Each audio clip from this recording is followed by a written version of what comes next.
The dog's name was Kodiak, and he had saved 11 lives before anyone thought to save his.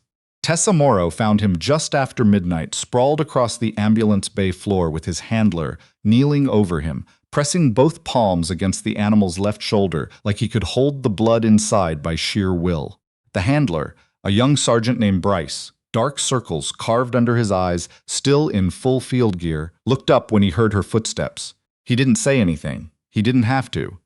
Tessa was 31 years old and had been an ER nurse at Creighton Memorial for 6 years. She had seen a lot of things in those 6 years. She had held hands through cardiac arrests. She had worked codes on children.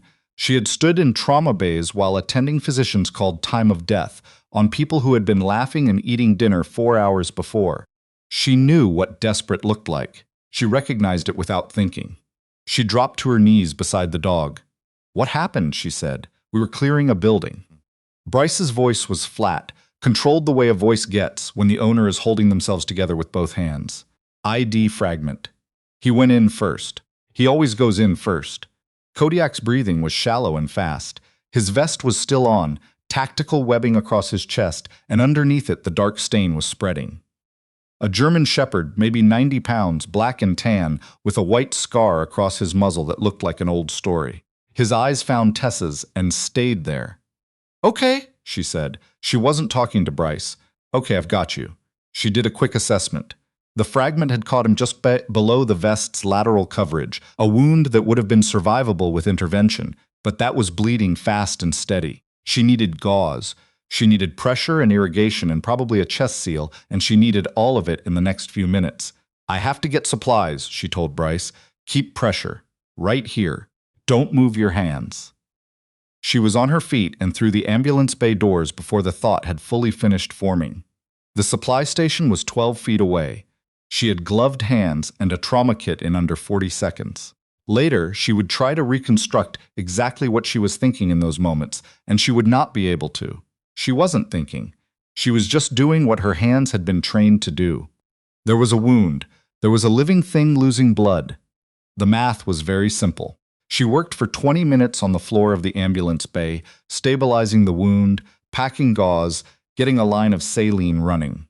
Bryce held the dog's head in both hands and spoke softly, and Kodiak kept his eyes open, kept breathing, kept fighting in the quiet, stubborn way that working dogs fight, like they don't know how to stop. When she finally sat back on her heels, the bleeding had slowed to manageable. "He needs a veterinary surgical team," she said.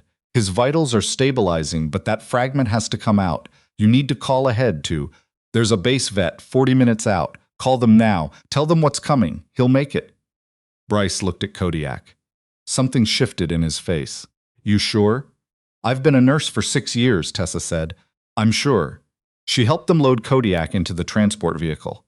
She stripped her gloves, washed her hands at the bay sink, and felt the particular exhaustion that came after adrenaline dropped away. It was not a bad feeling. It was the feeling of having done what needed to be done. She had always liked that feeling. She had no idea that she had just ended her career. Her shift supervisor found her at 3 in the morning in the break room, pouring her second cup of coffee. The supervisor's name was Lynette Voss, and she was the kind of administrator who had once been, presumably, a human being with warmth and a pulse, but had since been so thoroughly converted to institutional thinking that she now existed primarily as a set of policies walking around in a blazer. She was 52 years old. She wore her reading glasses on a lanyard, even when she wasn't reading, and she had never once, in Tessa's 6 years at Creighton Memorial, bent a rule for any reason that did not directly benefit Lynette Voss. She stood in the doorway of the break room and looked at Tessa the way a building inspector looks at a crack in a load-bearing wall. "I need you to come to my office," she said. Tessa looked at the clock. "I have 40 minutes left on my shift. Now, Morrow." The office was small and had a motivational poster on the wall that said "Teamwork makes the dream work." Tessa had always hated that poster. She sat down across from Voss's desk and waited. "I've been reviewing the security footage from the ambulance bay," Voss said, settling into her chair. "Footage from 12:08 to 12:31 this morning." Tessa said nothing. "You used hospital supplies on a non-patient, an animal specifically." Voss opened a folder. She had already printed things, which meant she had been preparing this conversation since at least 2 in the morning. IV saline, gauze packs, a trauma kit. These are materials budgeted for human patients presenting at this facility. He was bleeding out. He is a dog, Morrow. He was alive and injured and needed help. Voss looked up from the folder. You are not a veterinarian. You are not authorized to provide medical treatment to animals. You used hospital resources without authorization. You created liability exposure for this institution, and you did so in a space that is designated for incoming human patients. She paused. This is not the first time your judgment has been noted as a concern. Tessa felt something go still inside her, the way water goes still before it freezes. What does that mean? It means that this incident, combined with your file, leaves me with very little discretion. Voss closed the folder. I'm placing you on administrative suspension pending a full review. You'll need to surrender your badge. The word suspension landed like something physical. Tessa sat with it for a moment. I saved that dog's life, she said. That is not your role at this institution. My role is to prevent harm when I am capable of preventing it. That is the definition of being a nurse. Your role, Voss said carefully, is defined by your job description, the scope of your license, and the policies of this facility, not by your personal interpretation of the Hippocratic Oath. Tessa looked at the motivational poster. She thought about Kodiak's eyes, dark and steady, staying fixed on her while she worked. She thought about the way Bryce's hands had been shaking. The dog is a military working animal, she said. He has rank. He has a service record. He has... I am not interested in the dog's service record, Voss said. Badge, Morrow. Tessa unclipped her badge from her scrub pocket and placed it on the desk. She stood up. She picked up her coffee cup, which she had brought with her from the break room, without really thinking about it. You'll be escorted out, Voss said. I know the way, hospital policy for. I know, Tessa said. I know your policies. The security guard who walked her out was named Gareth, and he had worked the night shift at Creighton for 4 years, and he was clearly miserable about the whole situation. He walked 2 paces behind her, which she appreciated. He didn't make small talk. When they reached the lobby doors, he stopped and said quietly, "For what it's worth," and then didn't finish the sentence, and she nodded at him and walked out into the dark. The parking lot was cold. She had left her jacket in her locker. She had not thought about her jacket, or her regular shoes, or the book she had left in the break room, or her car keys, which were, she then realized, still in her locker. She stood at the edge of the parking lot in her scrubs and her sneakers and felt the specific surreal quality of a life that has just changed shape. She went back inside. Gareth let her back in without a word, walked her to her locker, stood in the hallway while she gathered her things. She put on her jacket. She found her keys. She took the book. She did all of this very calmly, which she thought was either a sign of great emotional maturity or of shock so complete it hadn't registered yet. She drove home in the dark and sat in her car in the driveway for a long time before she went inside. She called her sister in the morning and said, without preamble, "I got suspended." Her sister, whose name was Robin, and who lived in Colorado and worked in occupational therapy and had always been the more practical of the two of them, said, "Tell me everything." Tessa told her everything. There was a silence. "A military working dog," Robin said. "Yes. With a sergeant as his handler. Yes. And you stabilized a hemorrhaging wound in 20 minutes on a concrete floor. The floor was sealed tile. Tessa, I know, you're going to need a lawyer. I know, I'm calling Mom." "Please don't call Mom." Robin called their mother. Their mother, who was 70 and had worked as a public school teacher for 35 years and had opinions about institutions and their relationship to human decency that she was never shy about sharing, listened to the whole story and then said, "That woman has never met a dog that needed help. That's all I have to say." Which was not all she had to say. She said quite a bit more after that. Tessa made coffee and sat at her kitchen table and tried to understand what came next. She had 6 years at Creighton. She had an excellent performance record up until whatever Voss had meant by your file, which Tessa did not fully understand because her reviews had been positive. She had a small savings account and 2 months of rent and no immediate plan. She did not regret what she had done.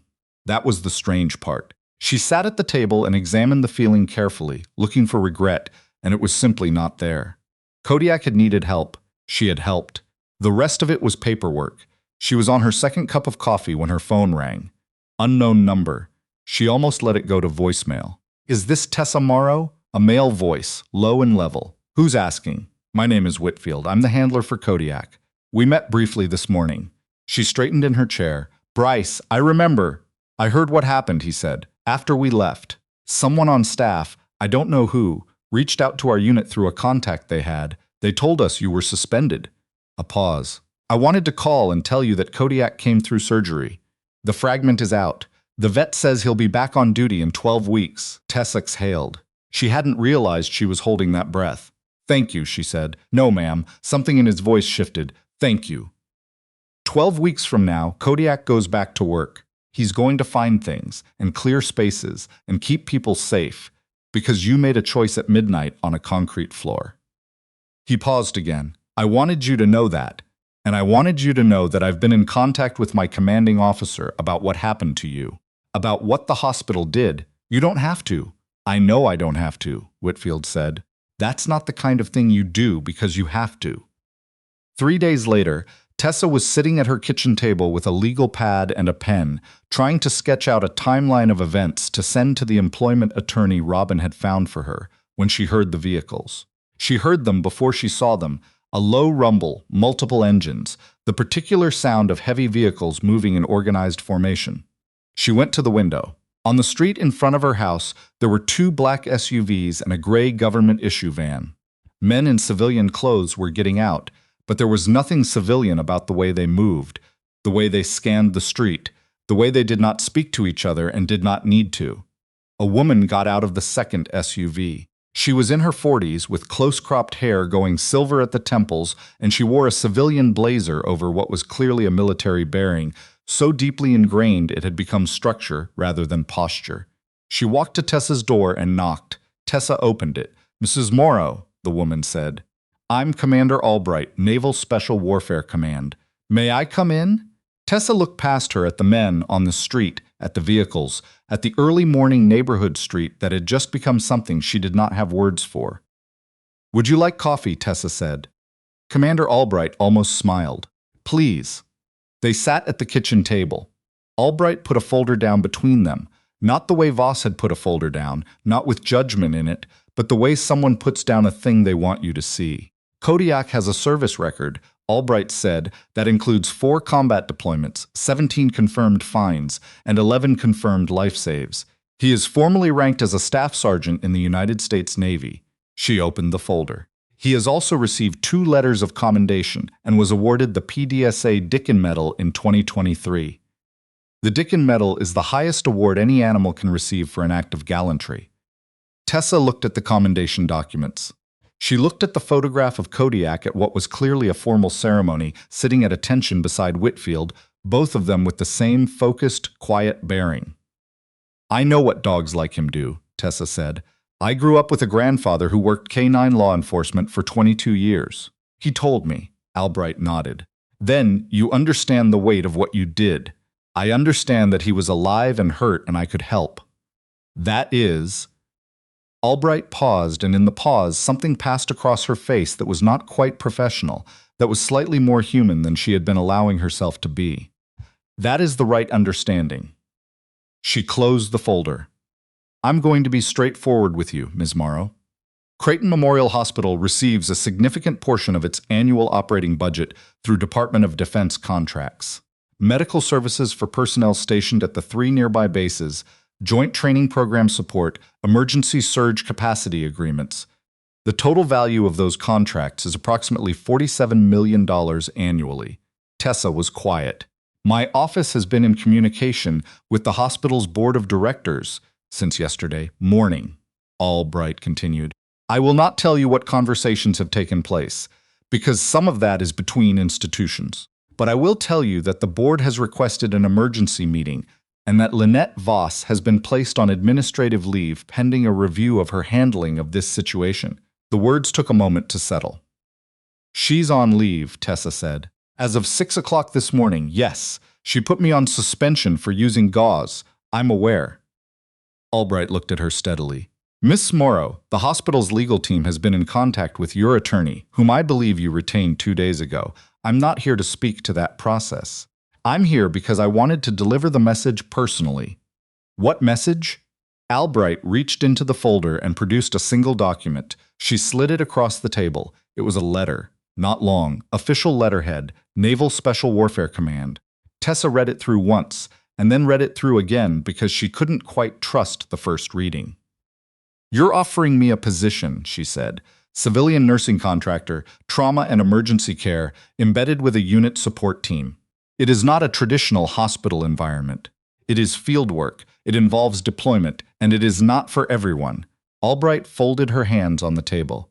"We have a deep interest in nurses who make the right call under pressure in non-standard situations. You did that. In the dark, on the floor of an ambulance bay, at midnight, with no one telling you to, and every institutional incentive telling you not to."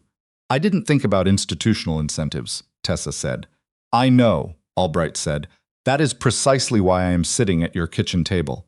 Tessa looked at the letter. She thought about Kodiak's eyes. She thought about Gareth walking 2 steps behind her through the hospital hallway. She thought about Lynette Voss's folder and the motivational poster and the badge sliding across the desk. "The dog," she said. "Will I have clearance to visit Kodiak while he's in recovery?" Something in Albright's expression shifted, and for a moment she looked less like a commander and more like a person who had fought hard for good things and won some of them. "Sergeant Whitfield was quite clear," she said, "that Kodiak's recovery visits be written into whatever arrangement we worked out." Tessa looked at the letter one more time. She picked up her pen. 7 weeks later, she sat on a low bench outside a veterinary recovery facility on a naval base in Virginia in October sunlight, while Kodiak put his head in her lap and sighed the way large dogs sigh, with his whole body, like the weight of everything good in the world, was briefly, perfectly located in that spot. Whitfield sat on a bench across from her with a cup of coffee he'd brought from the mess. He was watching the dog with the expression that handlers get, the one that looks like love and looks like vigilance and is always both at the same time. 12 weeks, he said. "Doc says he's 2 weeks ahead of schedule. He's motivated," Tessa said. "He always is." Whitfield looked at her. "You really grew up with a canine handler, my grandfather, Frank Morrow, 22 years city police. He used to say, 'The dog knows things you don't. You just have to trust the dog.'" Whitfield nodded slowly. "That's about right." The sun was moving across the yard. Somewhere on the base, there were sounds of organized activity, engines, voices in the particular cadences of military routine. Tessa had been on base for 3 weeks now. She was learning the rhythms. She was learning that she did not miss Creighton Memorial the way she had expected to. That what she had missed, without quite knowing it, was the feeling of being in a place that operated around a clear principle. A place where everyone understood what they were there to do and did it without bureaucratic hedging. She was not naive enough to think the military had no bureaucracy. She had already encountered plenty of it. But there was something different underneath it, a shared orientation toward the actual mission that she had not found in enough supply at Creighton. "Can I ask you something?" Whitfield said. "Sure. When you went back inside for your jacket and your keys, after she suspended you," he paused. "What were you thinking?" Tessa thought about it. "I was thinking that I needed my car keys to drive home," she said, "and that my mother would have asked whether I had my jacket." Whitfield smiled. It was the first time she had seen him smile, a full smile, and it changed his face completely. "That's a good answer," he said. Kodiak shifted his head in her lap.